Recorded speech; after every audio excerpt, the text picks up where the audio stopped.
فَتَرَى الَّذِينَ فِي قُلُوبِهِم مَّرَضٌ يُسَارِعُونَ فِيهِمْ। নবী, আপনি ওই সমস্ত মানুষগুলোকে দেখবেন যাদের অন্তরে রোগ রয়েছে, তারা তাদের মাঝে দৌড়ঝোঁক করে, কাফেরদের মাঝে দৌড়ঝোঁক করে দ্রুত ছুটে চলছে বন্ধুত্ব করার জন্য। মাইক বেন ভাই, মাইক বাড়ায় না, কমায় আওয়াজ বারবার বাড়ায় না, প্রয়োজনে কমায় দিয়ে দেন। ওই দূরের ওটা কমান, ওই পাশেরটা কমান। তা আল্লাহ বলেন যাদের অন্তরে নেফাকি আছে তাদেরকে আপনি দেখবেন তারা কাফেরদের সাথে দৌড়ঝোঁক করে তাদের সাথে বন্ধুত্ব করার জন্য। 51 আর 52 নম্বর আয়াত থেকে জানলাম ইহুদি খ্রিস্টানদেরকে বন্ধু বানানো যাবে না। 52 নম্বর আয়াত থেকে জানলাম যাদের অন্তরে নেফাকি আছে তারাই কাফের মুশরিক ইহুদি খ্রিস্টানদের সাথে বন্ধুত্ব করার জন্য প্রকাশ্যে হোক চুপে চুপে হোক দৌড়ঝোঁক করে দ্রুত তাদের দিকে ছুটে ছুটে তাদেরকে কিভাবে আপন করা যায়। সূরা মাইদার 54, 55, 56 নম্বর আয়াতে আল্লাহ বলেন, ইয়া আইয়ুহাল্লাযীনা আমানু মান ইয়ারতাদ্দা মিনকুম আন দীনিহি ফাসাউফা ইয়াতিল্লাহু বিকওমিন ইউহিব্বুহুম ওয়া ইউহিব্বুনা। হে ঈমানদারগণ, তোমাদের মধ্যে যারা দিন থেকে সরে যাবে, ফাসাউফা ইয়াতিল্লাহু বিকওমিন ইউহিব্বুহুম ওয়া ইউহিব্বুনা, অচিরে আল্লাহ এমন এক সম্প্রদায় নিয়ে আসবেন যাদেরকে আল্লাহ ভালোবাসে আর তারাও আল্লাহকে ভালোবাসবে। এই মানুষগুলার আরো গুণ হবে, আদিল্লাতিন আলাল মুমিনিনা আইজ্জাতিন আলাল কাফিরিন। তারা মুমিনদের প্রতি হবে বিনম্র, কাফেরদের বিরুদ্ধে হবে কঠোর। ইউজাহিদুনা ফি সাবিলিল্লাহি ওয়া লা ইয়াখাফুনা লাউমাতা লাইম। তারা আল্লাহর রাস্তায় লড়াই করবে, জিহাদ করবে, এতে তারা কোনো নিন্দুকের নিন্দাকে ভয় করবে না। একটু কথাটা ভাবেন, আল্লাহ বলছেন আমাকে, আপনাকে, আমাদেরকে, তোমাদের কেউ যদি দিন থেকে সরে যাও, তো মনে করবা না যে এই দিনকে আল্লাহ তোমাদের দ্বারাই চালাইতে হবে আর তোমাদের মুখাপেক্ষী আল্লাহ। বিষয়টা এমন না, আল্লাহ কারো মুখাপেক্ষী না। তো আল্লাহ বলেন তোমাদের কেউ যদি দিন থেকে সরে যায় কোনো সমস্যা নাই, আল্লাহ আরেক জাতি আনবেন যাদেরকে আল্লাহ ভালোবাসবেন, আল্লাহকেও তারা ভালোবাসবে। ওই জাতি মুমিনদের প্রতি হবে বিনম্র, কাফেরদের বিরুদ্ধে হবে কঠোর। তারা আল্লাহর রাস্তায় জিহাদ করতে গিয়ে কোনো নিন্দুকের নিন্দাকে ভয় করবে না। তারা হবে আল্লাহর আস্থাভাজন মোহাব্বতের একটা জাতি। তাহলে দিন থেকে সরে গেলে লস নিজের। এটা হলো সূরা মাইদার 54 নম্বর আয়াত। আল্লাহ বলেন যালিকা ফাদলুল্লাহি ইউতিহি মান ইয়াশা। এটা আল্লাহর অনুগ্রহ, তিনি যাকে ইচ্ছা তাকে অনুগ্রহ দান করেন। ওয়াল্লাহু ওয়াসিউন আলিম। আল্লাহ প্রশস্ততার অধিকারী, প্রাচুর্যের অধিকারী। আল্লাহ অঢেল দাতা, আলিম, সর্বজ্ঞানী, সব জানে। আমাদের মধ্যে 4-5 জন আমরা একসাথে থাকবো, মনে হবে আমরা সবাই তো একরকমই আছি, কিন্তু কার অন্তরে নেফাকি আছে আর কে অন্যের সাথে বন্ধুত্ব স্থাপন করতে চায় এটা আল্লাহ জানে। এই গেল 54 নম্বর আয়াত। 55 নম্বর আয়াতে আল্লাহ বলেন তো তোমরা ইহুদি খ্রিস্টানদেরকে বন্ধু বানাবা না, তাহলে তোমাদের বন্ধু কে? এটা আল্লাহ বলে দিচ্ছেন, ইন্নামা ওয়ালিয়্যুকুমুল্লাহ, তোমাদের বন্ধু হলেন আল্লাহ। আমাদের বন্ধু কে? আল্লাহ। ওয়া রাসূলুহু, আল্লাহর রাসূল। ওয়াল্লাযীনা আমানুল্লাযীনা ইউকিমুনাস সালাতা ওয়া ইউতুনাজ যাকাতা ওয়া হুম রাকিউন। তোমাদের বন্ধু আল্লাহ, আল্লাহর রাসূল এবং ওই সমস্ত ঈমানদাররা যারা সালাত কায়েম করে এবং বিনীত হয়ে যাকাত আদায় করে, আমি আল্লাহ তোমাদের জন্য এই শ্রেণীদেরকে তোমাদের বন্ধু হিসাবে ঘোষণা করব। আমাদের বন্ধুকে এরপর ইমানদার। তাহলে কারা বন্ধু না এটাও আল্লাহ বললেন, কারা বন্ধু হবে এটাও আল্লাহ বললেন। আমি আসলে একটা বিষয় আলোচনা করবো, তো এই জন্য ভূমিকাটা নিচ্ছি, খুব মন দিয়ে শোনেন। সূরা মাইদার 56 নম্বর আয়াতে আল্লাহ বলেন, وَمَن يَتَوَلَّ اللَّهَ وَرَسُولَهُ وَالَّذِينَ آمَنُوا فَإِنَّ حِزْبَ اللَّهِ هُمُ الْغَالِبُونَ। যে ব্যক্তি আল্লাহকে বন্ধু হিসাবে গ্রহণ করবে, আল্লাহ রসুলকে বন্ধু হিসাবে গ্রহণ করবে, তারা হলো আল্লাহর দল। যে ব্যক্তি আল্লাহকে বন্ধু হিসাবে গ্রহণ করবে, রসুলকে বন্ধু হিসাবে গ্রহণ করবে, ইমানদারদেরকে বন্ধু হিসাবে গ্রহণ করবে, তারা হলো আল্লাহর দল, আর আল্লাহর দলেই বিজয়ী হবে। আল্লাহর দল কি হবে? বিজয়ী হবে। তাহলে আমাদের বন্ধু না কারা? ইহুদি, খ্রিস্টান, কুফার, মুশরিকরা। আমাদের বন্ধু কে? এরপর ইমানদার। 51, 52, 54, 55, 56 এই আয়াতগুলা থেকে বুঝলাম ইহুদি খ্রিস্টানরা বন্ধু না। যারা বন্ধুত্ব করতে চাইবে তারা মুনাফিক মার্কা মুসলমান, যদিও দাবি করে আমি মুসলমান, কিন্তু চুপে চুপে তাদের সাথে সুসম্পর্ক বজায় রাখতে চায়। আল্লাহ বলেন এগুলারে আপনি দেখবেন, এগুলার অন্তরে রোগ আছে, এরা মুনাফিক। পরে আল্লাহ 3 নম্বরে বললেন, তোমরা যদি দিন থেকে সরে যাও, আল্লাহ এমন জাতি আনবে যাদেরকে আল্লাহ ভালোবাসে, তারাও আল্লাহকে ভালোবাসবে। 4 নম্বরে বললেন, তোমাদের বন্ধু আল্লাহ, রসুল এবং ইমানদার। সূরা মাইদার 57 নম্বর আয়াতে আল্লাহ বলেন, ইয়া আইয়ুহাল্লাযীনা আমানু লা তাত্তাখিযুল্লাযীনা ইত্তাখাযু দীনাকুম হুজুওয়ান ওয়া লা'iবাম মিনাল্লাযীনা উতুল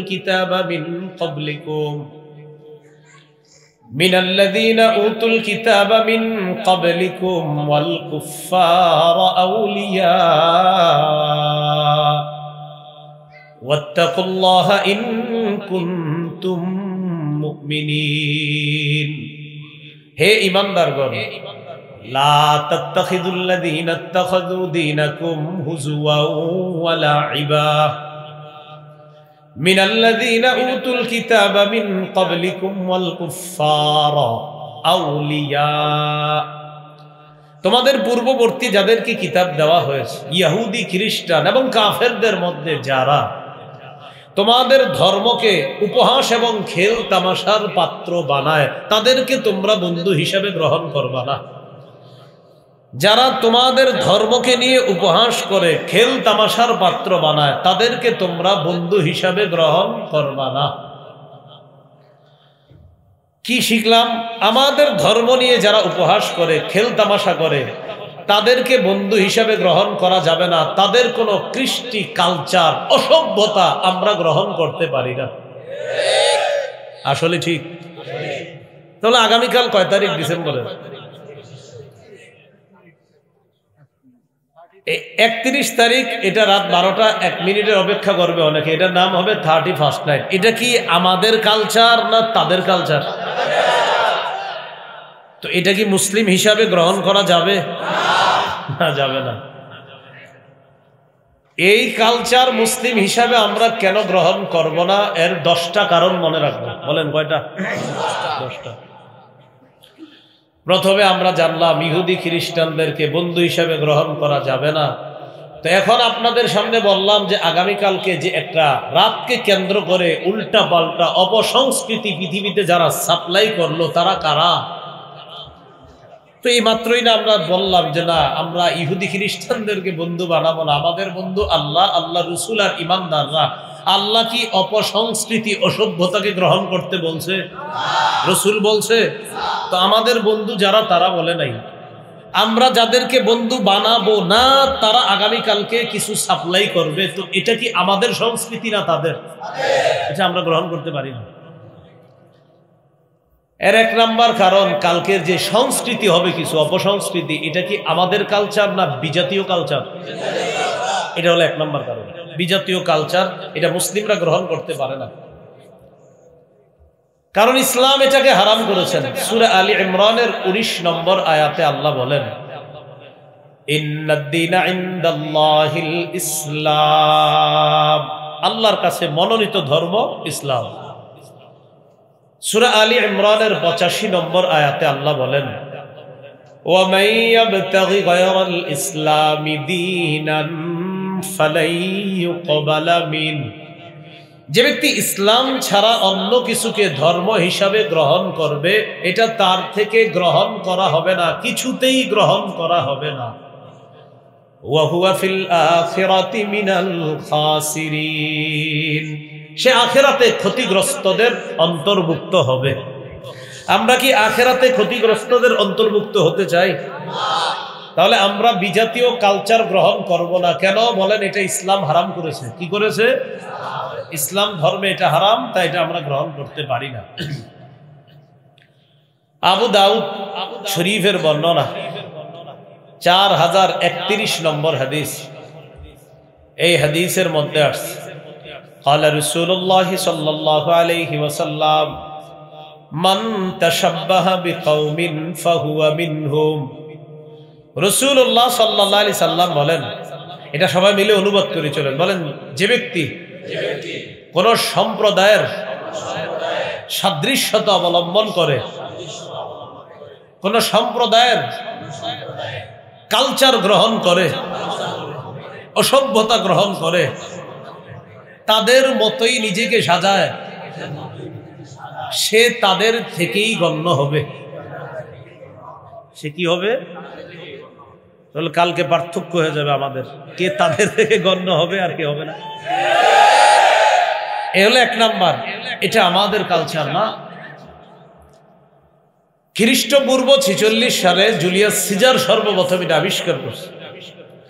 আমাদের দেশে এটা তেমন প্রচলন ছিল না। 2000 থেকে খুব প্রচলন হয়।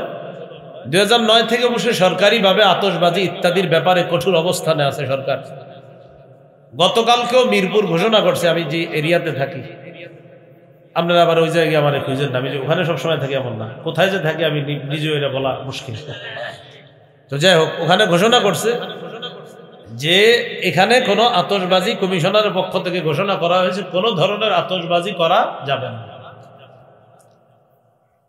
তো যাই হোক, এক নাম্বার কারণ বিজাতীয় অপসংস্কৃতি এটা, আর এটা ইসলাম সমর্থন করে না, তা এটা আমরা গ্রহণ করতে পারি না, এক নাম্বার কারণ। 2, এই রাতকে কেন্দ্র করে ইসলাম পালন করে না যেই সমস্ত নারীরা, তারা আটো-শাটো পোশাক পরে। তো আটো-শাটো পোশাক পরার কালচারটা এটা কি আমাদের না তাদের? তো এই রাতকে কেন্দ্র করে যদি আমাদের কোনো মুসলিম মা বোন আটো-শাটো পোশাক পরে, তাহলে এটা কি আমাদের সাদৃশ্যতা হবে না তাদের সাদৃশ্যতা? এই জন্য মুসলিম মা বোনরা এই রাতকে কেন্দ্র করে আটো-শাটো পোশাক, এটা তাদের, আমাদের না। তাই কোনো মুসলিম মা বোন এই অপসংস্কৃতি গ্রহণ করে ইসলাম বিসর্জন দিতে পারে না। দলিল মুসলিম শরীফের বর্ণনা 2128 নম্বর হাদিস। এই হাদিসের মধ্যে আসছে, قال رسول الله صلى الله عليه وسلم صنفان من أهل النار لم أرهما قوم معهم سياط كأذناب البقر يضربون بها الناس ونساء كاسيات عاريات مميلات মাইলাত। রাসূলুল্লাহ সাল্লাল্লাহু আলাইহি সাল্লাম বলেন, 2 শ্রেণীর জাহান্নামী যাদেরকে আমি দেখি নাই, নবীজি দেখে নাই, আমরা দেখছি কিনা একটু দেখেন। কয় না, আগে শোনেন না অর্থটা। রাসূলুল্লাহ সাল্লাল্লাহু আলাইহি সাল্লাম বলেন, 2 শ্রেণীর জাহান্নামীদেরকে আমি দেখি নাই। তো নবীজি দেখে নাই মানে আমার উম্মত দেখবে, কিন্তু আমি দেখি নাই, নবীজি তখনও দেখে নাই। 1 নম্বর, কওমুন মাহুম সিয়াতুন কাআদনাবিল বাকারি ইয়াদরিবুনা বিহান নাস। এক নম্বর এমন সম্প্রদায় যাদের সাথে গরুর লেজের মতো চাবুক থাকবে, লাঠি থাকবে, এই লাঠি দ্বারা নিরীহ মুমিনের উপর, মুসলমানের উপর অন্যায় ভাবে আঘাত করবে, জুলুম নির্যাতন করবে। নবী বলেন তারা জাহান্নামী। এ হলো এক শ্রেণী যারা মাজলুমের উপরে, নিরীহ মানুষের উপরে অন্যায় ভাবে জুলুম নির্যাতন করবে, এটা হলো এক শ্রেণী, তারা জাহান্নামী। তো অন্যায় ভাবে জুলুম নির্যাতন নবী দেখে নাই, আমরা দেখছি নি, তো এটা হলো এক নাম্বার, জাহান্নামী তারা। দুই নাম্বার নিসাউন কাসিয়াতুন আরিয়াত। নবীজি কি আজীব শব্দ বলছে দেখেন। দুই নাম্বার এমন নারী যারা পোশাক পরার পরেও, বলেন যারা পোশাক পরার, আবার বলেন যারা পোশাক পরার উলঙ্গ। কি আজীব শব্দ বলে নবীজি। কাসিয়াত বলছে, কাসিয়াত মানে যে নারীরা পোশাক পরিহিতা, সাথে সাথে কয় আরিয়াত, তবে উলঙ্গ। এর মানে নবীজি সাল্লাল্লাহু আলাইহি সাল্লাম বুঝায় আরেকদল নারী জাহান্নামী যারা, তারা এমন পোশাক পরবে যেই পোশাক পরার পরেও তারা উলঙ্গ, অর্থাৎ এমন আঁটো-সাঁটো পোশাক যেটা পরা আর না পরা বরাবর। তো এই জাতীয় আঁটো-সাঁটো পোশাক আরো 100 বছর পরে পৃথিবীতে আসবে। তো এই হলো নবীজি বলেন ওয়ানিসাউন কাসিয়াতুন আরিয়াত। দুই নাম্বার জাহান্নামী এমন নারী যারা পোশাক পরার পরেও উলঙ্গ, এমন পোশাক পরবে মুমিলাত, যেই পোশাক দিয়ে অন্য পুরুষকে নিজের দিকে আকৃষ্ট করবে, মাইলাত, নিজেও অন্যের প্রতি আকৃষ্ট হবে। নারী এমন পোশাক পরবে যেই পোশাকে পুরুষকে তার দিকে আকৃষ্ট করবে আর সেও অন্যের প্রতি আকৃষ্ট হবে। এই রাতকে কেন্দ্র করে এই জাতীয় আঁটো-সাঁটো পোশাকের জয় জয়কর অবস্থা ইহুদি খ্রিস্টানদের মধ্যে হয়। এটা তাদের কালচার, এটা মুসলিমদের কালচার না। তাই 31শে ডিসেম্বর 31st নাইট এটা আমাদের না, এটা তাদের। এই দুই নাম্বার। তাহলে এই রাতে আঁটো-সাঁটো পোশাক পরে তারা, এটা আমাদের কালচার না। তিন, টেটু আঁকা। বলেন কি আঁকা?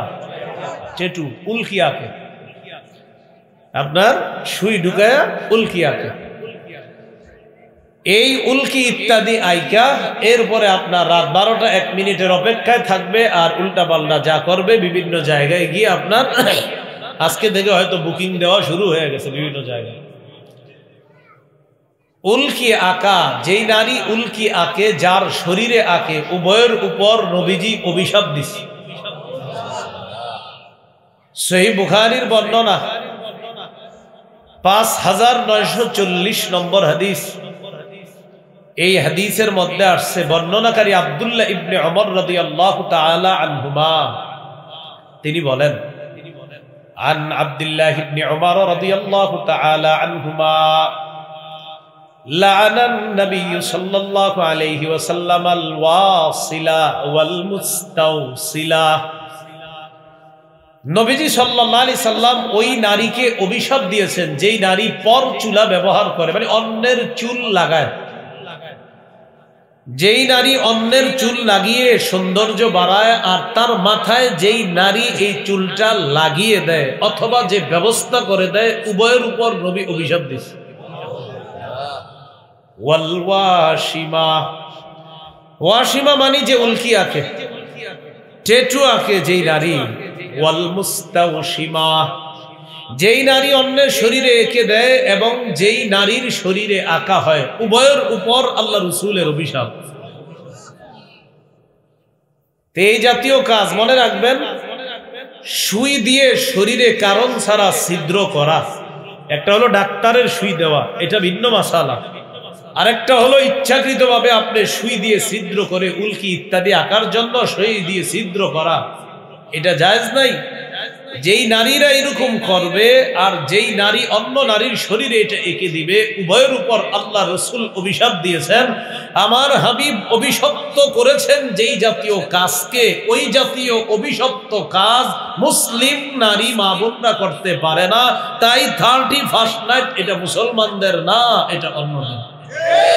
এটাকে কেন্দ্র করে তারা এই জাতীয় অসভ্যতায় লিপ্ত হয় খুব বেশি, ওর সবসময় করে, কালকে বাড়বে।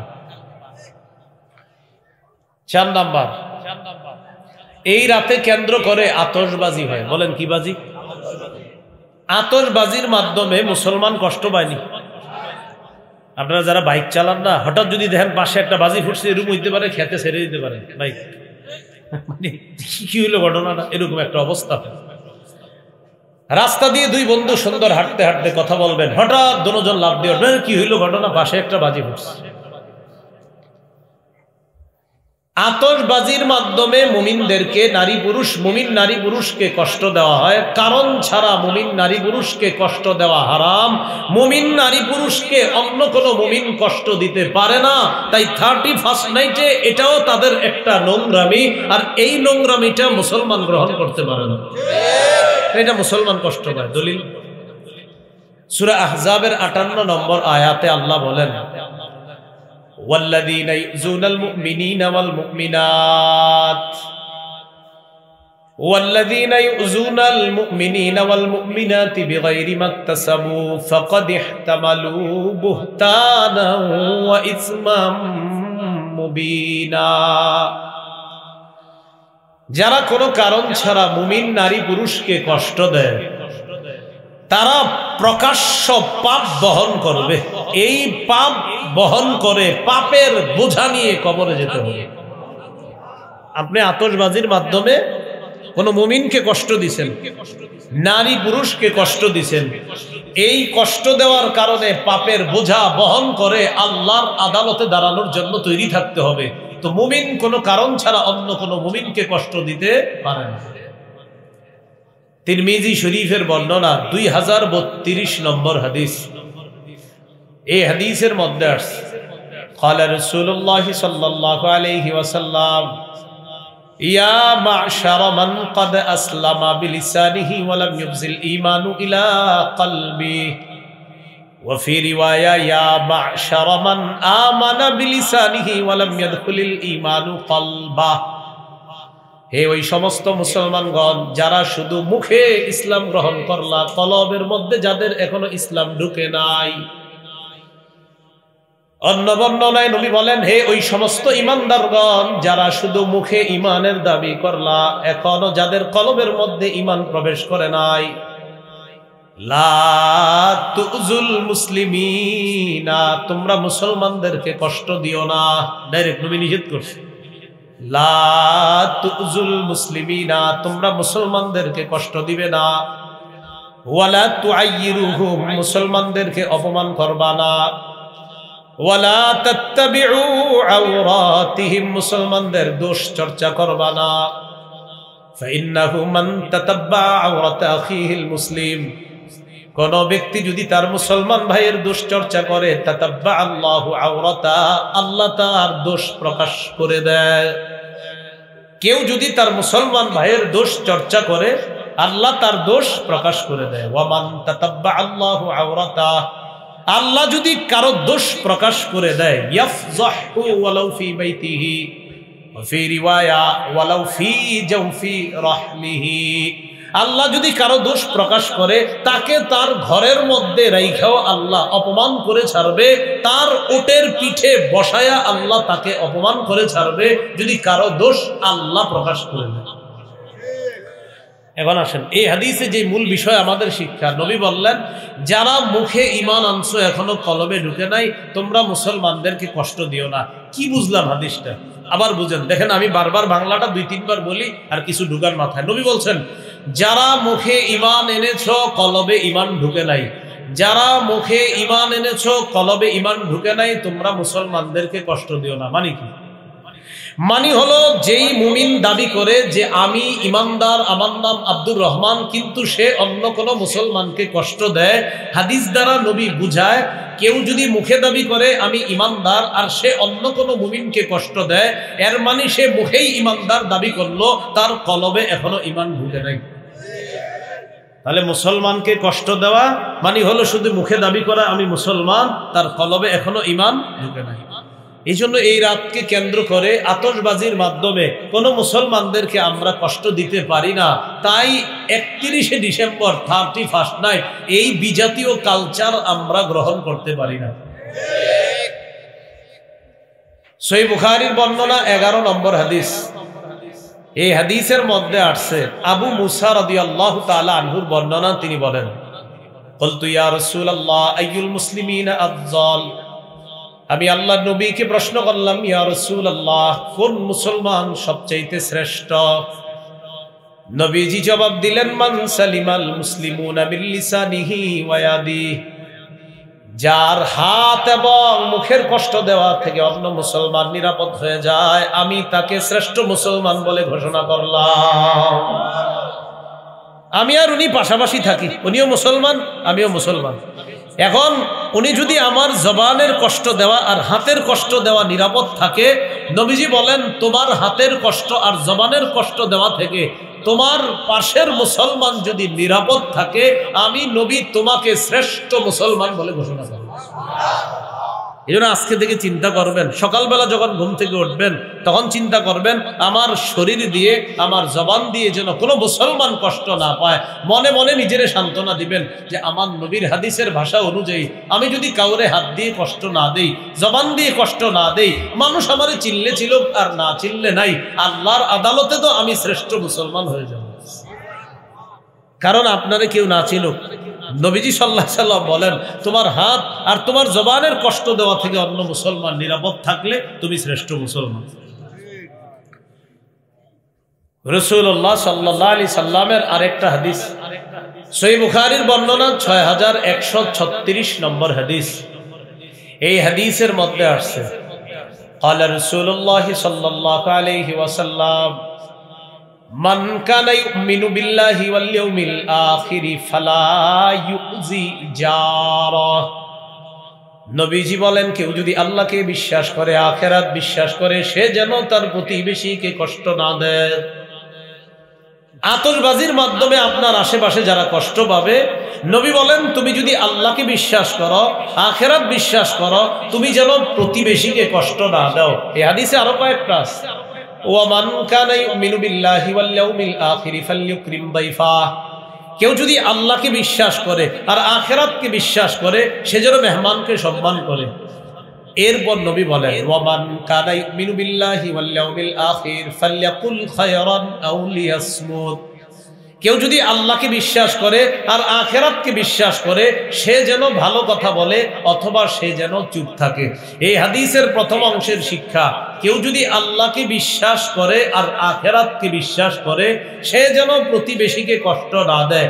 আতশবাজির আওয়াজে প্রতিবেশী কষ্ট পায়নি, এই জন্য এই কষ্ট দেওয়া যাবে না। তাই আতশবাজি চতুর্থ কারণ। এই চতুর্থ নাম্বার কারণে আমরা বিজাতীয় এই অপসংস্কৃতিটা গ্রহণ করতে পারি না। 4 নাম্বার আতশবাজি। 5 গান বাদ্য এমনিও হয়, কিন্তু এই রাতে বেশি হয়। এই রাতে গান বাদ্য কি হয় বলেন তো? এখন বলেন গান এটা কি, এই যে আপনার গান এটা কি হারাম না হালাল? তো এই যে গান বাদ্য হয়, তো এটা তো হারাম। এই হারাম কাজটা এই রাত্রে কেন্দ্র করে খুব বেশি হয়। সূরা লোকমানের 6 নম্বর আয়াতে আল্লাহ বলেন ওয়া মিনান নাসি মান ইয়াশতারি লাহওয়াল হাদিসি লিউদিল্লা আন সাবিলিল্লাহি বিগাইরি ইলমিন ওয়া ইয়াত্তাখিদাহা হুজুয়া উলাইকা লাহুম আযাবুম মুহিন। মানুষের মধ্যে যারা অশ্লীল কথা, অশ্লীল কাজ, অনর্থক গাল গল্প যারা ক্রয় করে মানুষের মাঝে সাপ্লাই করে মানুষকে পথভ্রষ্ট করার জন্য, আল্লাহ বলেন তাদের জন্য লাঞ্ছনাকর শাস্তি, অপমানজনক শাস্তি রয়েছে। নবীজির জামানায় মক্কার একজন কাফের অন্যান্য এলাকা থেকে কবিদের বিভিন্ন অলিক মিথ্যা গল্প কাহিনী আনতো, আইনা কাফেরদেরকে বলতো তোমরা আমারগুলা শোনো, মোহাম্মদ যে কোরআন পড়ে শোনায় এগুলা শুনবা না। এইগুলা ক্রয় করে আনে মানুষের মাঝে সাপ্লাই দেয় তাদেরকে পথভ্রষ্ট করার জন্য। তাদের জন্য রয়েছে লাঞ্ছনাকর শাস্তি। এই লাহওয়াল হাদিস দ্বারা এটাও উদ্দেশ্য, গান বাদ্য যত আছে, মিজমার যত বাদ্যযন্ত্র সব হারাম। এইগুলা যারা মানুষের মাঝে সাপ্লাই করবে, আমদানি করবে, তারা হারাম কাজ করবে, তাদের জন্য অপমানজনক লাঞ্ছনাকর শাস্তি রয়েছে। এখন আপনারা বলেন, অপমানজনক শাস্তি যেই কাজে আছে এটা কি মুসলমান করতে পারে? এই জন্য আমরা এই 31st নাইট গ্রহণ করতে পারি না। কেন? কারণ এই রাতে গান বাদ্য প্রচুর পরিমাণে হয়, আর এটা মুসলমানদের জন্য হারাম। ইবনে মাজার একটা বর্ণনা শোনেন, আর কালকে রাতের পুরো দৃশ্যটা মিলাইবেন। পেপারে তো লেখালেখি হয় প্রতি বছর, দেখেন দৃশ্যটা। ইবনে মাজার 4020 নম্বর হাদিস। এই হাদিসে আসছে, ক্বালা রাসূলুল্লাহ সাল্লাল্লাহু আলাইহি ওয়াসাল্লাম, লা ইয়াশরাবান্না নাসুম মিন উম্মতি আল খামরা ইউসাম্মুনাহা বিগাইরি ইসমিহা। নবীজি বলেন, আমার উম্মতের একদল মদ পান করবে অন্য নাম দিয়ে। মদ পান করবে কিন্তু নাম দিবে অন্য, মানে মাদক সেবন করবে, নাম পাল্টাবে। ইয়াবা, গাজা, বাবা, হিরোইন, ফেন্সিডিল, আফিম, কানাডা ডাই, মাস্তুদ, শ্যাম্পেইন, ডাইল যা আছে বিভিন্ন নাম, এইভাবে নাম পাল্টাবে আর মাদক সেবন করবে। তো নবীজি কি বলে দেখেন, লা ইয়াশরাবান্না নাসুম মিন উম্মতি আল খামরা ইউসাম্মুনাহা বিগাইরি ইসমিহা। আমার উম্মতের একদল মাদক সেবন করবে অন্য নাম দিয়ে। ইউযাফুনা আলা রুউসিহিম বিল মাআজিফি ওয়াল মুগান্নিয়াত ওয়া ফি রিওয়ায়া ইউযাফু আলা রুউসিহিম বিল কাইনাতি ওয়াল মুগান্নিয়াত। আমার উম্মতের একদল গান, একদল মদ খাবে। এবার দেখেন, আরেক দল নায়িকা গায়িকারা নাচানাচি করবে, আরেক দিক দিয়ে ঢোল বাদ্যযন্ত্র বাজানো হবে। এবার দেখেন নবীজি কি বলে, একদিক দিয়ে মদ পান চলবে, আরেক দিক দিয়ে বাদ্যযন্ত্র বাজবে, আরেক দিক দিয়ে নায়িকা গায়িকারা নাচানাচি করবে। এই তিনটা দৃশ্য একসাথে কালকে হবে কিনা? মদ পান, নাচানাচি আর বাদ্যযন্ত্র। রাসূলুল্লাহ সাল্লাল্লাহু আলাইহি সাল্লাম বলেন, এই কাজগুলো আমার উম্মতের একদল পান করবে, নাম দিবে অন্য, আর তারা বলবে চিল চিল চিল মুডে আছে তারা এখন, এই জাতীয় আপনার কার্যকলাপ করবে। আপনাদের নাম তো শরীয়তপুর, এই তো আপনাকে এলাকায় ঘটছে কিছুদিন আগে, কই জানি মরে গেল না, কে জানি কি খাইয়া, মদ খাইয়া বলে এক মেয়ে মরে গেছে মাদারীপুর, আপনারা বাইজা গেছেন। যাই হোক, তো এই যে বিষয়টা আপনার মাদক, মাদক হারাম। বলেন এটা কি হারাম? কুল্লু মুস্কিরিন হারাম। নেশা সৃষ্টিকারী যত দ্রব্য আছে সব হারাম। এখন গান বাদ্য আর নায়িকাদের নাচানাচি একসাথে হয়, এগুলা ইসলামী সংস্কৃতি না, এগুলা ইসলামী কালচার না। তাই আমরা এই রাতের এই কালচারটা গ্রহণ করতে পারি না। তাই এটা আমাদের জন্য না, এটা অন্যদের।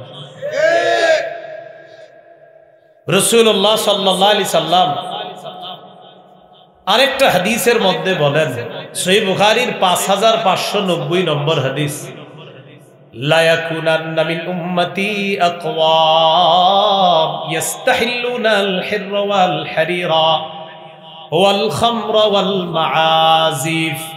নবী বলেন, আমার উম্মতের মধ্যে এক দলের আবির্ভাব ঘটবে যারা জিনাকে হালাল মনে করবে, রেশমকে হালাল মনে করবে। জিনা হালাল মনে করবে, রেশমকে হালাল মনে করবে, মদকে হালাল মনে করবে, ওয়াল মাআজিফা বাদ্যযন্ত্রকে হালাল মনে করবে। এখন তো আবার অনেকে বলেও ফেলতেছে, আমি এই কিতাব পড়ে কোথাও পাই নাই বাদ্যযন্ত্র হারাম। কিতাব পড়ে কোথাও নাকি বাদ্যযন্ত্র হারাম এটা পায় নাই। বাকি এগুলো শুনলে অবাক হওয়ার কিছু নেই, কারণ নবী বলছে আমার উম্মতের একদল বাদ্যযন্ত্রকে হালাল মনে করবে। তো কেউ যদি এটা মনে করে অবাক হওয়ার কিছু নাই, তখন আমরা আরো এই ব্যাপারে নিজেদেরকে আশ্বস্ত করবো, যা আমাদের নবীর কথাটা তাহলে মিলে গেছে। গান বাদ্যকে কি মনে হালাল মনে করবে, হারাম জিনিসটাকে কি মনে করবে হালাল মনে করবে, জিনাকে হালাল মনে করবে, রেশমের পোশাক হালাল মনে করবে, মদকে হালাল মনে করবে, গান বাদ্যকে হালাল মনে করবে। নবী বলেন এমন একটা সময় আমার উম্মতের উপর আসবে। আল্লাহ আমাদেরকে হেফাজত করেন। তাহলে 5 নাম্বার, গান বাদ্য প্রচুর হয়, তাই 31st নাইট আমরা গ্রহণ করতে পারি না। 6 মদ। বলেন 6 নাম্বার কি? মদ। মানে 5 নাম্বার গেল গান, 6 নাম্বার মদ। মদ যে হারাম এটা আমরা সবাই মিলে অনুবাদ করব। আমি আয়াতটা বলি, এরপর অনুবাদটা একসাথে করব।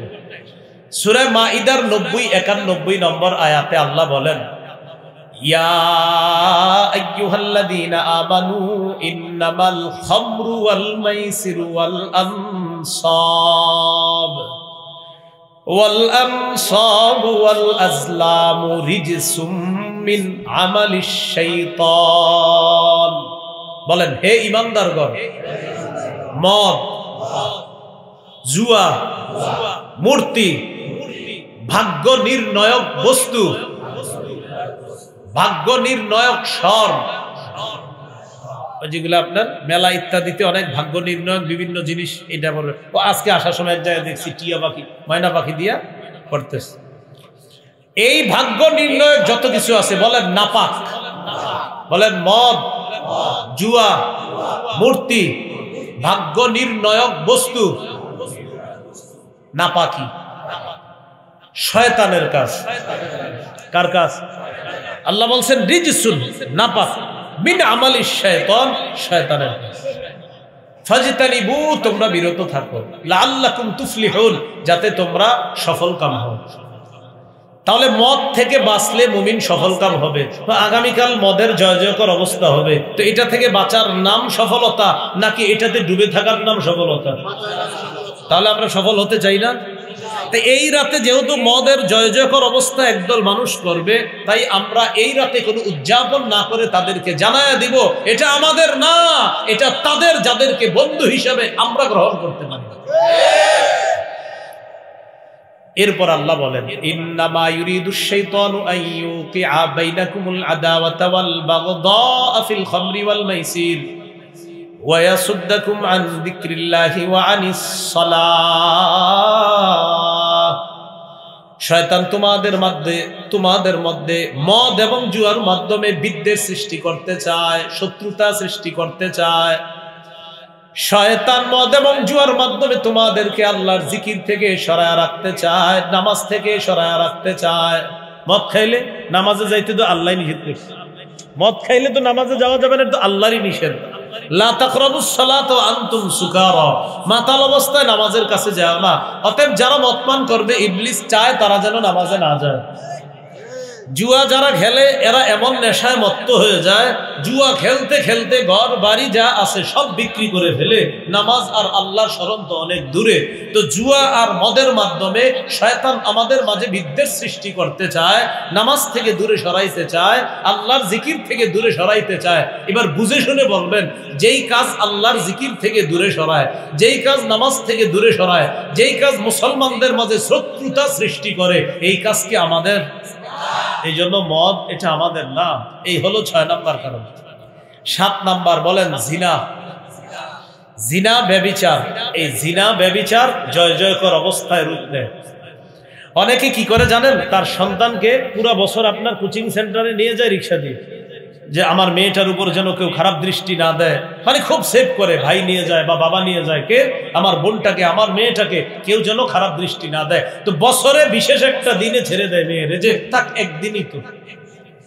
সেই একদিনে যে কি হয় এটা কিন্তু গার্জিয়ানও জানে না, ওই মেয়েও জানে না। কেন জানে না জানেন? কারণ মেয়ে ছেলে উভয়ে নেশায় মত্ত হয়ে যে কি করে, ইবলিস যে কি করায়া দেয় সেটা কেউ জানে না। এই জন্য জিনা ব্যভিচারের একটা জয় জয়কর অবস্থা হয়ে রাখে। সূরা বানী ইসরাঈলের 32 নম্বর আয়াতে আল্লাহ বলেন ওয়ালা তাকরাবুজ জিনা, তোমরা জিনার কাছেও যেও না। ইন্নাহু কানা ফাহিশা, এটা অশ্লীলতা। ওয়া সাআ সাবিলা, এটা কতই না মন্দ রাস্তা। তাহলে বলেন আল্লাহ কি বলছে? জিনা করো না, এটা বলছে? এটা বলছে না, বলছে জিনার কাছেও যাও না। বলেন আল্লাহ কি বলছে? জিনা করো না এটা বলছে, নাকি জিনার কাছেও যাও না? এবার বলেন সবাই, যে জিনিস মানুষকে জিনা পর্যন্ত পৌঁছায়া দেয় সেই জিনিসের কাছে যাওয়া আল্লাহ নিষেধ করে দিয়েছে। তাহলে জিনার কাছে যাও না মানে মাই কারিবু ইলা জিনা, যেই জিনিস জিনা পর্যন্ত আমাকে আপনাকে নিয়ে যায় এই জিনিসের কাছে যাওয়া যাবে না। তাহলে জিনা করা যাবে না, এটা আল্লাহর নিষেধ, এটা অশ্লীল কাজ, এটা কতই না মন্দ রাস্তা। বুখারীর বর্ণনা, রাসূলুল্লাহ সাল্লাল্লাহু আলাইহি সাল্লাম বলেন, ইন্নাল্লাহা কাতাবা আলা ইবনি আদম হাজ্জাহু মিনাজ জিনা আদরাকা যালিকা লা মাহালা। আদম সন্তানকে জিনার পরীক্ষা দ্বারা আল্লাহ পরীক্ষা করবে, সব আদম সন্তান এই পরীক্ষার সম্মুখীন হবে, উত্তীর্ণ হইলে সফল। ফাজিনাল আইনি আন-নাজ, চোখের জিনা হলো দেখা, ওয়াজিনাল লিসান আল মান্তিক, মুখের জিনা হলো কথা বলা। এজন্য মনে রাখবেন, কেউ যখন মোবাইলে কথা বলে আর সেটা যদি অবৈধ সম্পর্কের কোনো কথা হয়, একদিক দিয়ে সেটা মুখের জিনা হয়, অন্য দিক দিয়ে কানের জিনা হয়, কলবে খারাপ ধারণা করছে তার ব্যাপারে, এটা অন্তরের জিনা হয়। একই সাথে আপনি কতগুলো জিনা করতেছেন। আল্লাহ আমাদেরকে হেফাজত করেন। তাহলে 7 নাম্বার জিনা। জিনা তো নাউজুবিল্লাহ, এটা তো আমাদের কোনো উৎসব না, ঠিক না? আচ্ছা, তাহলে 6, 7 না 5, 6, 7, 5 নাম্বার গান, 6 নাম্বার মদ, আর 7 নাম্বার হলো আপনার জিনা। এখন একটা হাদিস বলবো, এই হাদিসের আমলটা আগামীকালই ইনশাল্লাহ করে দেখায় দিবেন ইনশাল্লাহ। আগামীকাল বলতে আজকেও যদি হয়, আজকেও দেখায়, সহজ, মানে এটা টাকা খরচ হবে না। কিন্তু এটা অনেকে আবার এরকম করলে মনে করে টাকা ঢোকার কোনো সমস্যা আছে, কিন্তু বিষয়টা এরকম না। আবু দাউদ শরীফের বর্ণনা, আব্দুল্লাহ ইবনে ওমরের ছাত্র নাফে রহমতুল্লাহ আলাইহি বলেন, আমি আমার উস্তাদের সাথে রাস্তা দিয়ে চলতেছি। সামিয়া ইবনে উমর মিজমার, আমার উস্তাদ গানের আওয়াজ শুনছে। শোনার পর দেখেন, ওয়াদা ইসবাইহি ফি উযুনাইহি, তিনি তার 2 আঙ্গুল 2 কানের মধ্যে ঢুকাইলেন। ঢুকানোর পর তিনি তার ছাত্রকে হঠাৎ বললেন, হাল তাসমাউ শাইআ, নাফে আর কিছু শোনো? তো নাফে মুখে এভাবে বললেন, লা, আর কিছু শুনি না। তো ইবনে ওমর রাফা ইসবাইহি মিন উযুনাইহি, তার 2 আঙ্গুল কান থেকে বের করলেন। আব্দুল্লাহ ইবনে ওমর, সামনে যারা আছেন আমার ছাত্র ভাইয়ের মতো, আপনারা সমস্যা নেই, মঞ্চে ওলামায়ে কেরাম আছে, ওনারা না, শুধু সামনে যারা, এটাও এইভাবে এইভাবে এই যে এইভাবে, হ্যাঁ। তো আব্দুল্লাহ ওলামায়ে কেরাম দরকার, আমরা তো এইভাবে দেখেন, ইবনে ওমর এইভাবে করলেন। করার পর আবার আঙ্গুল বের করলেন। বের করার পর তখন ছাত্র নাফে বললেন, হুজুর আপনি এমন করলেন কেন? তো আব্দুল্লাহ ইবনে ওমর বললেন, আমি নবীর সাথে ছিলাম, নবীজির সাথে যখন আমি ছিলাম, সামিয়া মিসলা হাজা, নবী এই জাতীয় গানবাদ্যের আওয়াজ শুনছে, ও সনা মিসলা হাজা, আমার নবী গানবাদ্যের আওয়াজ শুনে তার 2 কানে আঙ্গুল ঢুকিয়ে এই কাজ করেছেন। আমিও আমার নবীর সুন্নাহ হিসাবে গান বাদ্যের আওয়াজ শুনে আমার 2 কানে আঙ্গুল স্থাপন। এখন আমরা কি করব? গান শুনলে কোথাও যদি গানের আওয়াজ আসে, বাস এরকম করবো, এমন পরে বলবেন, পরে তো শেষে বলবেন, এভাবে বলবেন, ভাই গানের আওয়াজটা শোনা যায়? তো সামনে হেরে বলবেন, মাথা দিয়ে নাড়ায়া বলো।